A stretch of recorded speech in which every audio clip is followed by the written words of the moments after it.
J.M. Gantt is arrested on his arrival in Marietta. He visited factory Saturday. The Atlanta Journal. Monday, April 28, 1913. Page 1, column 1, row 1.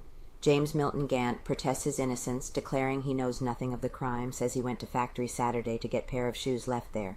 His statement is confirmed by Superintendent Frank declares he knew Mary Phagan but had not harmed her. It is not known what was purpose of his visit to Marietta Monday. His whereabouts Sunday, not yet explained, story of his arrest and what he says. J.M. Gantt, who was discharged 3 weeks ago from the position of bookkeeper at the National Pencil Company, was arrested shortly before noon Monday at Marietta in connection with the murder of Mary Phagan. He is the man for whom the police were searching during Monday morning, but whose name they refused to divulge. He was arrested by Bailiff Hicks of Marietta, just as he stepped from a streetcar in which he had come from Atlanta. Gantt protests his innocence and says that he knows nothing whatever of the murder of Mary Phagan. He admits having gone to the factory of the National Pencil Company on Saturday afternoon for shoes that he had left there, but denies that he returned to the factory or was with Mary Phagan at any time during the day.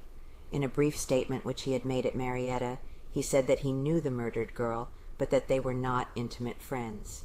He explained that after getting the pair of shoes from the factory, he went home and remained there during the night, and that he had no knowledge of the murder until Sunday morning.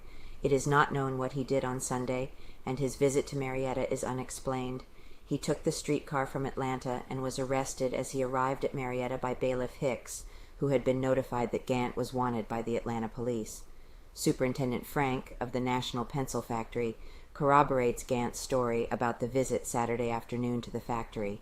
He says that about 6 o'clock in the evening, Gantt came to the factory and asked permission to get an old pair of shoes that he had left there before his discharge. Permission granted. The Negro night watchman, Newt Lee, asked the superintendent whether Gantt should be permitted to get the shoes, and the permission was granted. But when the superintendent had reached home about 7:30 o'clock, he grew uneasy. He telephoned to the office to know when Gantt left, and Newt Lee, the watchman, answered that the bookkeeper took his departure immediately after getting the shoes. This is all that officials or employees of the factory know of Gantt's movements, and the police gave little further information. When they learned on Monday morning that Gantt had visited the pencil factory on the day of the murder, and that he was an acquaintance of Mary Phagan's, they immediately set out to find him. 2 detectives, accompanied by an employee of the factory who knew Gantt, went to the terminal station searching for him, and the hunt for the bookkeeper was carried on in other parts of the city. But until he was arrested at Marietta by Bailiff Hicks, nothing had been seen of the bookkeeper, who the police believe can throw light on the murder of the 14-year-old girl. Detective Hazlett has gone to Marietta to bring Gantt to Atlanta.